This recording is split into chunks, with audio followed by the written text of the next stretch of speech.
இனி வருகின்ற நாட்கள் அனைத்தும் இனிய நாளாக மாறட்டும். முருகனின் அருளால் உங்களுடைய வேண்டுதல் பிரார்த்தனை எதுவாக இருந்தாலும் நிறைவேறட்டுங்க. நீங்க பார்த்தீங்கன்னா பழனிமலை முருகன் கோவிலுக்கு சென்றிருந்தா தவறாம ஓம் பால தண்டாயுதபாணி போற்றி எனும் மந்திரத்தை 3 முறை கமெண்ட் பாக்ஸில் பதிவிட்டு மனதார நீங்க பிரார்த்தனை செய்தீங்கன்னா நிச்சயம் இந்த வேண்டுதல் பார்த்தீங்கன்னா இந்த பங்குனி உத்திரத்துக்குள்ள நிறைவேறுங்க. முருகனின் அருளால் உங்க வாழ்க்கையில மிகப்பெரிய மாற்றம் காத்திருக்கு. இந்த பழனி மலைக்கு அருகே இருக்கக்கூடிய ஊர் தாங்க கணக்கன்பட்டி.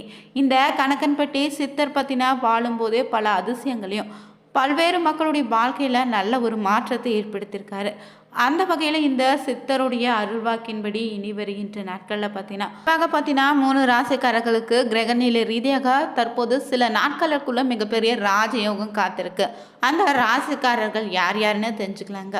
மேலும் கணக்கன்பட்டி சித்தர் கோவிலுக்கு நீங்கள் சென்றிருந்தா ஓம் சர்க்குருநாதா போற்றி எனும் மந்திரத்தை 3 முறை கமெண்ட் பாக்ஸில் பதிவிடுங்க. மேலும் நீங்கள் 12 ராசிகளில் எந்த ராசியை சேர்ந்தவங்கன்னு தவறாமல் நீங்கள் கமெண்ட் பண்ணுங்கள். மேலும் நீங்கள் புதியவராக இருந்தீங்கன்னா வேலை இருக்க பைமை சேனலை சப்ஸ்கிரைப் பண்ணிவிட்டு கூடவே இருக்க பெல் பட்டனை கிளிக் பண்ணிக்கோங்க. தனிப்பட்ட முறையில் உங்கள் ஜாதக ரீதியாக இருக்கக்கூடிய பிரச்சனைக்கு சரியான ஒரு பரிகாரத்தை பெற்றுக்கொள்ள நினைத்தா வீடியோவில் பார்த்தீங்கன்னா டிஸ்கிரிப்ஷனில் ஃபோன் நம்பர் கொடுத்துருக்கோம். அந்த நம்பருக்கு நீங்கள் கால் பண்ணி தெரிஞ்சுக்கலாம். வாங்க நண்பர்களே வீடியோக்குள்ளே போகலாம். தமிழ்நாட்டில் ரொம்பவே பிரசித்தி பெற்ற முருகனுடைய கோவில்னா பழனி ஆண்டவர் கோவில். முருகனுடைய கோவில்களில் அறுபடை வீடுகளாக பிரிந்து இருக்குதுல்ல, இதில் முருகனுடைய அறுபடை வீடுகளில் ஒன்று தாங்க பழனிமலை முருகன் கோவில். இந்த பழனிமலைக்கு அருகே இருக்கக்கூடிய ஊர் தாங்க கணக்கன்பட்டி. இந்த ஊரில் இருக்கக்கூடிய சித்தரை பற்றி முதல்ல நம்ம பார்க்க போகிறோம். இவர் பார்த்தீங்கன்னா பழனியிலிருந்து சுமார் 8 கிலோமீட்டர் தொலைவில் அமைந்திருக்குங்க இந்த ஊர். இந்த கணக்கன்பட்டியை வாழ்ந்த சித்தரை பற்றி பலரும் பார்த்தீங்கன்னா பல்வேறு அதிசயங்களை சொன்னாலும் இவரை பற்றி இன்னும் தெரியாத சில விஷயங்கள் இருந்துட்டு தான் இருக்குது. அந்த வகையில் இந்த சித்தர் பார்த்தீங்கன்னா தன்னுடைய வாழ்க்கையை பொது வாழ்க்கையில் அர்ப்பணித்து கொண்டு தினமும் பார்த்தீங்கன்னா கடவுளுக்காக பணியாற்றி வந்திருக்காரு. இவருடைய உடல் முழுவதும் பார்த்தீங்கன்னா பச்சை நிறம் கொண்ட சட்டையும் அழுக்கான வேட்டியும் மட்டுமே அணிந்திருப்பாராங்க. அது மட்டும் இல்லைங்க, இவர் ஒரு பெரிய மூட்டையை வச்சுக்கிட்டு அதில் எங்கே சென்றாலும் தூக்கிக்கிட்டே போவார். அந்த மூட்டையை யாராவது தொட வந்தாங்கன்னா ரொம்பவே கோபமாக கத்தி அவங்களை விரட்டி அடிச்சிடுவார். கடவுளுடைய அனுகிரகத்தினால பல்வேறு வகையான அதிசயங்களை நிகழ்த்திய பிறகு பார்த்தீங்கன்னா ஜீவசமாதி அடைந்திருக்காரு. பழனியிலிருந்து நீங்கள் திண்டுக்கல் செல்லக்கூடிய மாநில நெடுஞ்சாலையில் பழனியிலிருந்து சுமார் 10 கிலோமீட்டர் தொலைவில் அமைந்திருக்குங்க. திண்டுக்கல் மாவட்டம் பார்த்தீங்கன்னா பழனி தாலுகாவுக்கு உட்பட்ட கணக்கன்பட்டி கிராமத்தில் பார்த்தீங்கன்னா அழுக்கு மூட்டை சித்தருடைய சமாதி அமைத்திருக்காங்க. இங்கே அவருடைய பக்தர்கள் பார்த்தீங்கன்னா ஆலயம் அமைத்து வழிபட தொடங்கியிருக்காங்க. மேலும் இவரை தரிசிக்க தினமுமே பார்த்தீங்கன்னா ஆயிரக்கணக்கான மக்கள் இங்கு வந்து செல்வதை வழக்கமாக வச்சுட்ருக்காங்க. மேலும் இங்கு காலை 6 மணி முதல் மதியம் 1 மணி வரையும், மாலை 4 முதல் இரவு 8 மணி வரையும் கோவிலினுடைய பார்த்தீங்கன்னா நடை திறந்தே இருக்கும். அதே போல் காலை 7 மணிக்கு தினந்தோறும் சிறப்பு மண்டல பூஜையை நடத்துவாங்க. அமாவாசை பௌர்ணமி நாட்களில் மேலும் பார்த்திங்கன்னா சிறப்பான அபிஷேகமும் பூஜைகளும் பார்த்திங்கன்னா நடத்தப்படுதுங்க. இங்கு சித்தர் எந்த ஒரு நேரமும் பார்த்திங்கன்னா பரட்டை தலையோடு அதற்கு மேலே ஒரு துண்டை வைத்து தலைப்பா கட்டி தாங்க இருப்பார். இவர் பழனியில் இருக்கக்கூடிய அனைத்து கோவில்களும் முதல்ல சுற்றி திரிந்திருக்காரு. ஆரம்பத்தில் பார்த்தீங்கன்னா இவரை கண்ட ஊர் பொதுமக்களுமே அனைவரும் இவர் ஒரு பைத்தியன்னு கல்லால் அடித்து விரட்டியிருக்காங்க. ஆனால் இவர் அழுக்குமுட்டியை கையில் வைத்து சுற்றி வருவதால் இவரே பழனியை சுற்று வட்டார பொதுமக்களுமே பார்த்தீங்கன்னா அனைவரும் இவரே மூட்டை சுவாமிகள்னு அழைக்க தொடங்கிட்டாங்க. பழனியில் பார்த்தீங்கன்னா 2 பெரிய மலைகள் இருக்குல்ல, அதில் ஒன்று பழனி முருகன் கோவில், இன்னொன்று பார்த்தீங்கன்னா இடுமன் மலை. இதெல்லாம் இவர் பார்த்தா இடுமன் கோவிலில் தான் பல வருடங்கள் வாழ்ந்து வந்திருக்காரு.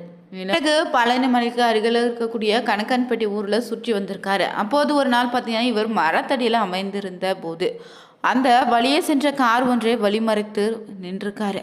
அந்த காரில் உள்ளே வெளிநாட்டிலிருந்து வந்த தம்பதிகளும் பார்த்தீங்கன்னா தன்னுடைய மகனுக்கு வாய் பேச முடியாமல் இருப்பதால் அவனை பழனிமலை முருகனை தரிசனம் செய்ய பார்த்தீங்கன்னா காரில் சென்றுட்டு இருக்காங்க. அப்போது அவங்களே கணக்கன்பட்டி சித்தரை பார்த்தீங்கன்னா கார்லேருந்து இறங்க சொல்லியிருக்காரு. பின்னர் அந்த தம்பதிகளுக்கு என்ன செய்வதுன்னே தெரியல, அவங்களும் இறங்கிட்டாங்க. பிறகு காரில் இருந்து இறங்கி வந்த பெண்மணியிடம் கணக்கன்பட்டி சித்தர் பார்த்தீங்கன்னா எதிரில் இருக்கக்கூடிய கடையில் போய் பிரியாணி வாங்கிட்டு வான்னு சொல்ல அந்த பெண்மணிக்கு வேறு வழி இல்லைங்க, இதில் இருக்கக்கூடிய கடைக்கு போய் பிரியாணி வாங்கிட்டு வந்து கொடுத்தான். இதில் என்ன ஒரு விஷயம்னு பார்த்தீங்கன்னா பெண்மணியும் அந்த குடும்பத்தில் இருக்கக்கூடிய அனைவருமே சைவம், அதனால் மூக்கை பிடித்து வாங்கி வந்திருக்கா. உடனே சித்தரும் பார்த்தீங்கன்னா அதனை தன்னுடைய உங்களுடைய பையனிட கொடுக்க சொல்ல பிரியாணியை வாங்கி வந்த பிறகு கணக்கம்பட்டி சித்தர் இது உன்னுடைய பகனுக்கு கொடுக்கன்னு சொன்னதால வேற வழியே இல்லாமல் பார்த்தீங்கன்னா திறந்து பார்க்கும்போது தான் ஆச்சரியம் நிகழ்ந்திருக்கு. பார்த்தீங்கன்னா பிரியாணி சாம்பார் சாதமாக மாறியிருக்கு. உடனே பார்த்தீங்கன்னா குடும்பத்தில் இருக்கக்கூடிய அனைவருமே சித்தரை வணங்கிய பிறகு பழனி ஆண்டவனை தரிசிக்க பார்த்தீங்கன்னா காரில் சென்றிருக்காங்க. அப்போது பார்த்தீங்கன்னா அவங்க வரக்கூடிய காருக்கு எதிரே லாரி ஒன்று வந்திருக்கு. அதுவரையுமே வாய் பேசாமல் இருந்த சிறுவனும் அம்மா லாரி வருதுன்னு கத்தா அதை கேட்டு அந்த குடும்பத்தில் இருந்த அனைவருமே மகிழ்ச்சி அடைந்து திரும்ப வந்து கணக்கன்பட்டி சித்தரில் காலில் விழுந்து வணங்கி பார்த்தீங்கன்னா திரும்பி சென்றிருக்காங்க. இப்படியே பார்த்தீங்கன்னா பல்வேறு அதிசயங்களை நிகழ்த்திய பிறகு தாங்க ஜீவ சமாதி அடைந்திருக்காரு. கணக்கன்பட்டி சித்தருடைய அருள்வாக்கின்படி பார்த்தீங்கன்னா வருகின்ற மகா சிவராத்திரி அன்று 3 கிரக மாற்றத்தால் பார்த்தீங்கன்னா 3 ராசிகளுக்கு மிகப்பெரிய குபேர யோகமும் பார்த்தீங்கன்னா நிச்சயம் பார்த்தீங்கன்னா சிறப்பான பலன் காத்திருக்குன்னு சொல்லப்பட்டிருக்கு. அந்த வகையில் 3 ராசிக்காரர்கள் யார் யாருன்னு தெரிஞ்சுக்கலாங்க. பொதுவாக இந்த நேரத்தில் பார்த்தீங்கன்னா சிவராத்திரி நன்னாளில் அண்டவெளியில் 3 முக்கிய கிரகங்கள் தங்களுடைய நிலை மாற்றிக்கொள்ளும். இந்த கிரகங்களின் தளபதினு சொல்லக்கூடிய செவ்வாய் பகவான் அவிட்ட நட்சத்திரத்திற்கும், மனோகாரகன் சொல்லக்கூடிய சந்திரன் மகர ராசிக்கும், புத்திகாரகனான புதன் பகவான் பார்த்தீங்கன்னா புரட்டாதி நட்சத்திரக்கும் ஒரே நாளில் பேச்சாகுது. ஈசன் அருளோடு நிகழக்கூடிய இந்த அபூர்வ கிரக மாற்றம் பார்த்தீங்கன்னா 12 ராசிகளை தாக்கத்தை ஏற்படுத்துவதாலும் குறிப்பாக இந்த 3 ராசிக்காரர்களுக்கு பார்த்தீங்கன்னா கோடீஸ்வர யோகம் தொட்டதெல்லாம் வெற்றியாக மாறப்போகுதுன்னு சொல்லப்பட்டிருக்கு. அந்த வகையில் பார்த்தீங்கன்னா முதலாவதாக 12 ராசியில் 2வதாக வரக்கூடிய ரிஷபராசி நண்பர்களுக்கு தாங்க இந்த கிரக பேச்சுகால உங்களுக்கு பார்த்தீங்கன்னா 15ஆம் தேதி முதல் பொற்காலம்னே சொல்லலாம். சிவனுடைய பரிபூர்ண அருளால் உங்களுக்கு தொழிலில் மிகப்பெரிய வளர்ச்சி உண்டாகும். புதிய தொழில் தொடங்க நினைத்தீங்கன்னா இது சாதகமான பலனை தரும். நீண்ட நாட்களாக வேலையின்றி தவித்தவங்களுக்கு நல்ல நிறுவனத்தில் கை நிறைய சம்பளத்தில் வேலைக்கான அழைப்பு தேடி வர போகுது. நிதி நிலைமை முன்பை விட இனி பன்மடங்கு உயர்வதோடு திருமண வாழ்க்கையில் இருந்த காசப்புகள் நீங்கி கணவன் மனைவிக்கிடையே அந்யோன்யம் அதிகரிக்கும். தடைப்பட்ட சுப காரியங்கள் இனி இதே நல்லதாக நடக்குங்க.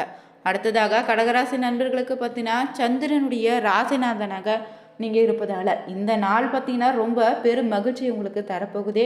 பணியிடத்தில் உங்கள் திறமைக்குரிய அங்கீகாரம் கிடைக்கும். புதிய பொறுப்புகளும் உங்களை தேடி வருங்க. சக ஊழியர்கள் முழு ஆதரவால் திட்டமிட்ட வேலைகளை குறித்த காலத்துக்குள்ள வெற்றிகரமாக செய்து முடிப்பீங்க. நீண்ட நாள் ஆசைகள் ஒவ்வொன்றாக இனி நிறைவேற தொடங்கும். குடும்பத்தினருடைய உடல் ஆரோக்கியத்தில் நல்ல முன்னேற்றம் உண்டு. தம்பதிகளுக்கிடையே இருந்து வந்த கருத்து வேறுபாடுகள் மறையும். காதல் வாழ்க்கையில் வசந்தம் வீசும். தன்னம்பிக்கை இந்த நேரத்தில் உங்களுக்கு அதிகரிப்பதால் எதையும் சமாளிக்கக்கூடிய துணிச்சலும் பிறக்குங்க. அதே போல் 3வதாக பார்த்தீங்கன்னா இந்த நேரத்தில் துலாம் ராசிக்காரர்களுக்கு தான் இந்த கிரக மாற்றம் பணமழையை தரப்போகுதுன்னே சொல்லலாம். பல வழிகளில் இருந்து வருமானம் கொட்டுன்னே சொல்லுங்க. உங்கள் வங்கி இருப்பு இனி உயரப்போகுது. கூட்டு தொழில் நிலவி வந்த சிக்கல்களும் தீரும். லாபம் அதிகரிக்க தொடங்கும். உங்கள் கடின உழைப்பிற்கும் உயர் அதிகாரியிடமிருந்து பாராட்டுக்கள் கிடைப்பதோடு பதவி உயர்வு உண்டு. காதல் வாழ்க்கையை பொறுத்தவரை உங்களுக்கு பார்த்தீங்கன்னா விருப்பத்தை பெற்றோரிடம் தெரிவிக்க இதுவே சரியான நேரமாக மாறும். அவங்களுடைய முழு சம்மதத்தோடு உங்கள் காதல் அடுத்த கட்டத்திற்கு செல்லுங்க. மொத்தத்தில் பார்த்தீங்கன்னா இந்த நேரம் சிறப்பாக அமைய போகுதுன்னு சொல்லப்பட்டிருக்கு. உங்கள் வாழ்க்கையில் இருக்கக்கூடிய அனைத்து விதமான எதிர்மறை ஆற்றல் விளங்கி பார்த்தீங்கன்னா இந்த நேரத்தில் சுபிச்சம் உண்டாகும். மேலும் இந்த நேரத்தில் கணக்கன்பட்டி சித்தருடைய அருள் வாக்கின்படி பார்த்தீங்கன்னா 3 ராசிக்காரர்களுக்கு மிகப்பெரிய ராஜயோகம் காத்திருக்குன்னே சொல்லலாங்க. இந்த சித்தரை வழிபடுவங்களுக்கு நிச்சய வாழ்க்கையில் பார்த்தீங்கன்னா மிகப்பெரிய மாற்றம் உண்டுங்க. தொழில் செய்யக்கூடிய இடத்துல இவருடைய திருவுருவ படத்தை வைத்து வழிபட தொடங்கினாலே நிச்சயம் பார்த்தீங்கன்னா தொழிலில் இருந்த தடைகள் நீங்கி தொழிலில் நல்லபடியாக நடக்க ஆரம்பிக்கும். பாக்கிகள் வசூலாகும். அதே போல் பார்த்தீங்கன்னா உங்களுக்கான புதிய லாபத்தை பெறுவீங்க. பார்த்தீங்கன்னா பழனிமலை ஆண்டவனை தரிசிக்க விருப்பமுடைய நபர்கள் பார்த்தீங்கன்னா தொடர்ந்து 48 நாட்கள் வீட்டு பூஜை அறையில் பார்த்தீங்கன்னா முருகனுடைய திருவுருவ படத்துக்கு முன்னாடி விளக்கு ஏற்றிவாங்க. தினந்தோறும் திருப்புகள் படித்துவாங்க. அதே போல் நீங்கள் திருப்புகள் படிக்கப்படுங்க. வீட்டில் இருக்கக்கூடிய பிரச்சனையை படிப்படியாக விளங்கிடுங்க. பார்த்தீங்கன்னா உங்களுடைய நீண்ட நாள் ஆசை நிறைவேற வேண்டும் நினைத்தீங்கன்னா அருகில் இருக்கக்கூடிய முருகன் ஆலயத்திற்கு சென்று செவ்வாய்க்கிழமை நாளில் பார்த்தீங்கன்னா 6 அகல் விளக்கில் நெய் தீபம் ஏற்றிய மனதார பார்த்தீங்கன்னா முருகப்பெருமான் கோவிலில் பார்த்தீங்கன்னா 6 முறை வலம் மனதார பிரார்த்தனை செய்து வாங்க. 6 வாரங்கள் முடிவதற்குள்ள நிச்சயம் உங்களுடைய வேண்டுதல் நிறைவேறுங்க. இந்த பதிவில் நம்ம கணக்கன்பட்டி சித்தருடைய அருள்வாக்கின்படி குறுகிய காலத்திலே பார்த்தீங்கன்னா 3 ராசிக்காரர்களுக்கு மிகப்பெரிய ராஜயோகம் காத்திருக்கு. அந்த ராசிக்காரர்கள் யார் யாருன்னு தெரிஞ்சுக்கொண்டோம். மேலும் இந்த ராசியில் நீங்களும் இருந்தீங்கன்னா மறக்காமல் ஓம் சர்க்குருநாதா போற்றி எனும் மந்திரத்தை கமெண்ட் பண்ணுங்கள். சேனலை சப்ஸ்கிரைப் பண்ணிகிட்டே கூடவே இருக்க பெல் பட்டனை கிளிக் பண்ணிக்கோங்க. இருக்கும் நன்றி நண்பர்களே.